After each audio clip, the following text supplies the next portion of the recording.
शुभ विचार।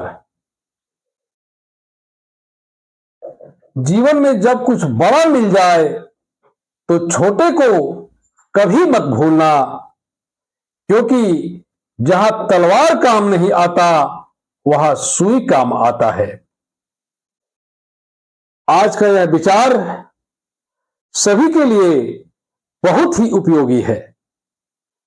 मेरे प्यारे विद्यार्थियों, नमस्कार। मैं हूं doctor Chhotelal Gupta, assistant professor, Bhimrao Ambedkar Bihar विश्वविद्यालय, मुजफ्फरपुर।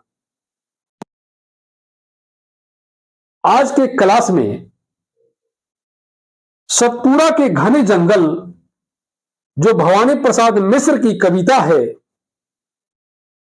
पर चर्चा करूंगा। यह कविता प्रकृति सौंदर्य से भरा पूरा कविता है। इस कविता के माध्यम से कवि ने मानवीय जीवन के कई अंतर संबंधों को छूने का प्रयास किया है, जिसे हम बारी बारी से समझने का प्रयास करेंगे। जो भी विद्यार्थी इस चैनल पर नए हैं, चैनल को अवश्य सब्सक्राइब करें और अपने दोस्तों को भी शेयर करें। अब आप ध्यान से सुनें।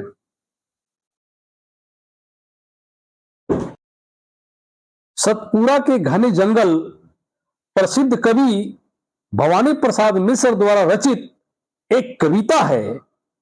कवि ने इस कविता में मध्य प्रदेश के सतपुड़ा क्षेत्र के प्राकृतिक सौंदर्य का अत्यंत सुंदर चित्रण किया है। यहाँ के जंगल, पेड़ पौधे, जीव जंतु और आदिवासी जीवन को कवि ने सरल, सहज और मधुर भाषा में प्रस्तुत किया है। सतपुड़ा के घने जंगल कविता। भवानी प्रसाद मिश्र की कविता सतपुड़ा के घने जंगल उनकी प्रसिद्ध कविताओं में से एक है। यह कविता प्राकृतिक सौंदर्य का मात्र चित्रण ही नहीं है, बल्कि इसमें कवि ने जीवन की सच्चाइयों, मानवीय स्वभाव और संस्कृति के गहरे संदेशों को भी पिरोया है।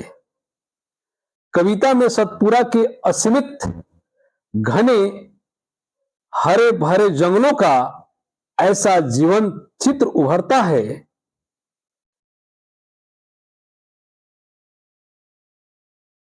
जिसमें मनुष्य और प्रकृति का गहरा संबंध दिखाई देता है।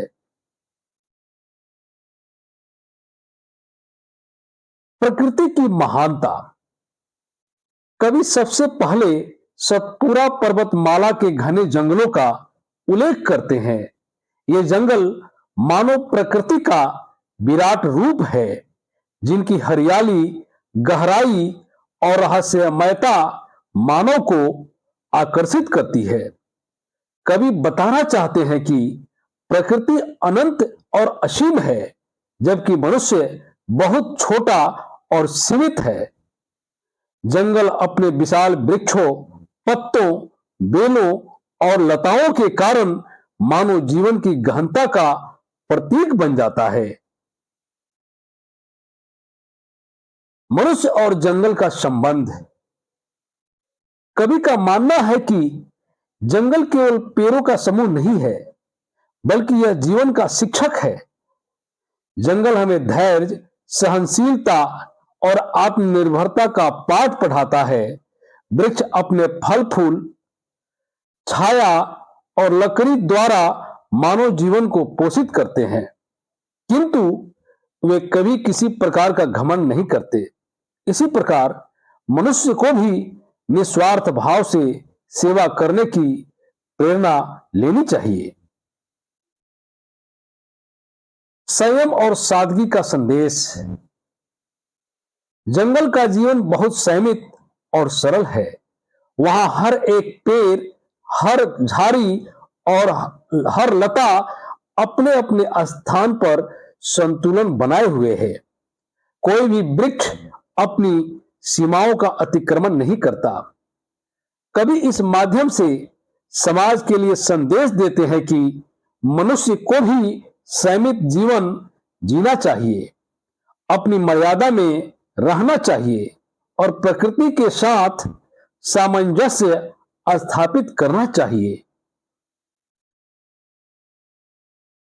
स्वतंत्रता का भाव। सतपुड़ा के जंगल कवि को स्वतंत्रता का प्रतीक लगता है। वहां ना कोई कृत्रिमता है और ना कोई बंधन। पेड़ पौधे खुले आकाश के नीचे स्वतंत्र रूप से बढ़ते हैं। यही स्वतंत्रता मनुष्य जीवन के लिए भी आवश्यक है। कवि का मानना है कि जब तक मनुष्य प्राकृतिक जीवन से जुड़े रहेंगे तब तक उनकी स्वतंत्रता सुरक्षित रहेगी। संघर्ष और जिजीविषा। जंगल का जीवन संघर्षमय भी है।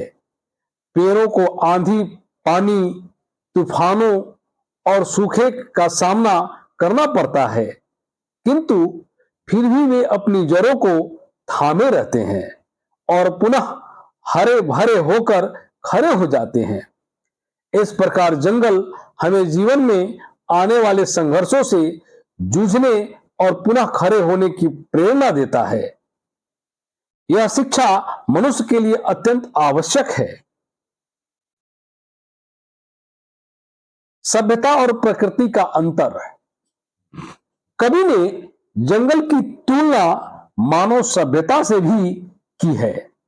यह सभ्यता कृत्रिम सुख सुविधाओं में उलझकर धीरे धीरे अपनी मौलिकता खो रही है। वहीं जंगल प्राकृतिक रूप में जीवन की वास्तविकता का अनुभव कराता है। सभ्यता हमें वैभव और उपभोग की ओर ले जाती है, जबकि जंगल हमें संतुलन और सादगी का मार्ग दिखाता है। सामाजिक और सांस्कृतिक दृष्टिकोण। कविता में केवल प्राकृतिक सौंदर्य ही नहीं है, बल्कि यह सामाजिक और सांस्कृतिक दृष्टिकोण से भी महत्वपूर्ण है। कवि ने जंगल को भारतीय संस्कृति का प्रतीक माना है। भारतीय संस्कृति में सादगी, आत्मनिर्भरता, प्रकृति प्रेम और संतुलन का जो भाव है, वही जंगल के जीवन में भी दिखाई देता है। मानवता का संदेश। कवि जंगल के माध्यम से मानवता का भी संदेश देते हैं। वे बताते हैं कि जैसे वृक्ष बिना भेदभाव के सभी को छाया, फल और हवा प्रदान करते हैं, वैसे ही मनुष्य को भी सभी के साथ समान व्यवहार करना चाहिए, यह सिखाते हैं। मानव जीवन तभी सार्थक होगा जब उसमें सेवा, सहयोग और परोपकार का भाव होगा।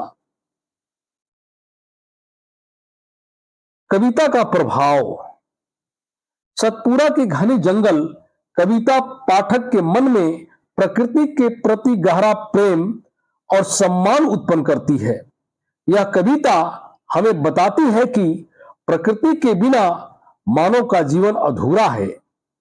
जंगल केवल संसाधन नहीं, बल्कि हमारी संस्कृति और जीवन का एक अभिन्न अंग भी है।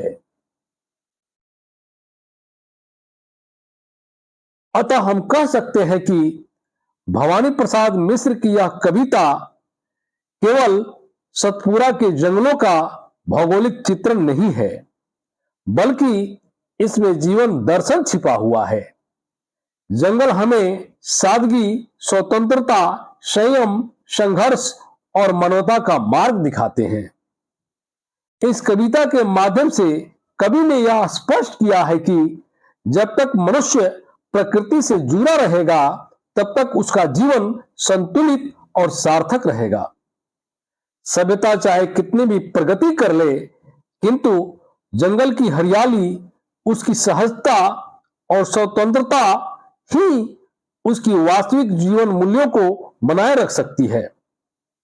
इस प्रकार सतपुड़ा के घने जंगल केवल प्रकृति का वर्णनात्मक कविता न होकर मानव जीवन की सच्चाइयों और भारतीय संस्कृति का जीवंत प्रतीक है। वस्तुनिष्ठ प्रश्नोत्तरी। सतपुरा के घने जंगल कविता पर आधारित कुछ महत्वपूर्ण प्रश्नों को हल करने का यहां प्रयास करेंगे। प्रश्न संख्या 1, सतपुरा पर्वत श्रृंखला मुख्य रूप से किस राज्य में स्थित है? इसका उत्तर है बी, मध्य प्रदेश। दूसरा प्रश्न, सतपुरा राष्ट्रीय उद्यान किस जिले में स्थित है? इसका उत्तर है पंचमढ़ी, होशंगाबाद।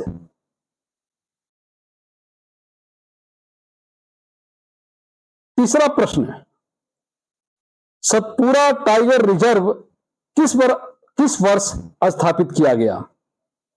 इसका उत्तर है 1981 ईस्वी में।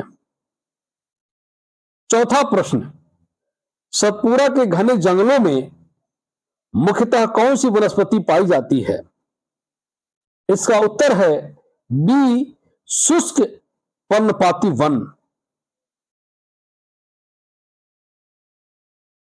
पांचवा प्रश्न, सतपुरा के जंगल किस जंतु के संरक्षण के लिए विशेष रूप से प्रसिद्ध है? इसका उत्तर है बी, यानी बाघ। छठा प्रश्न, सतपुरा राष्ट्रीय उद्यान किस संरक्षण क्षेत्र का हिस्सा है? इसका उत्तर है सी, सतपुरा टाइगर रिजर्व।